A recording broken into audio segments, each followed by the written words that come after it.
containment numbers continue to grow and the fires subside, people want to come home. A lot of them don't know whether or not they have a home to come to, and for thousands of them, it's an unfortunate reality that they're not going to. The devastation here is so enormous that you can't actually tell where one property begins and another one ends, and nothing usable is really left except for this house. Somehow a couple of teacups and saucers managed to survive. For people who've lost everything, those little tiny bits that they can save will make a huge difference. But Hena, in order for people to be able to come back to this area, the firefighters and authorities have to make sure it's safe for them. So as they're getting those containment numbers up, they're also going through taking out hazardous materials and clearing all these spaces so it's safe to return. There is a lot of dangerous stuff around.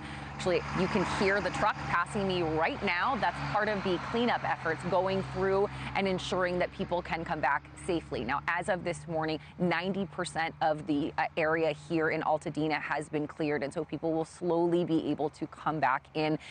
Just devastating that they don't have much to come home to, Hena, and a lot of them don't know whether or not their homes survived, because a few of them did. That is just, I can't imagine the anxiety for, just with that scenario. You and I have talked about the Eaton fire. We know it's destroyed almost 9,000 structures, to your point, leaving so many people without any home to return to. How are residents getting the basics, the essentials that they need to get through day-to-day life?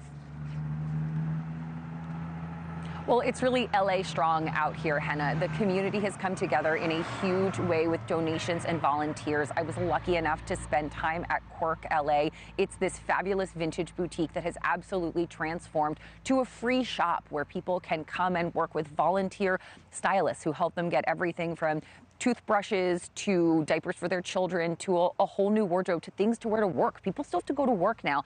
I talked to a volunteer who was on day 7 of working with this company Quirk, and he described what it was like, what it's like to work with them and why they're doing what they're doing. It's very much, we're coming here with a human understanding and we're killing people with customer service. We want them to feel welcomed, we want them to feel a semblance of normal, and to feel not that they're taking charity, because some of the people who have lost everything, they come in ash on their shoes, and they're just, I just need a pair of shoes and one pair of pants. No, honey, no. No, you're getting a full wardrobe. Come, do you need a hug? A full wardrobe, pillows, blankets, everything that they need. And there's a lot of different places like this that are set up here in LA. That one in particular operated like a boutique, and the clients and the shoppers in need who were there were walking out with smiles on their faces. It was a little piece of joy throughout just a week of terror and horror and devastation. So Los Angeles is really coming together in a big way. And that's going to be really important moving forward as these winds are going to pick up. This might get worse, but people are really praying that it just doesn't, Hena. Yeah, the whole country is. And thank goodness for people like Kenneth and you for sharing these stories of positivity that are coming out of such tragedy. Caitlyn, Becker, live in Altadena, California. Thank you.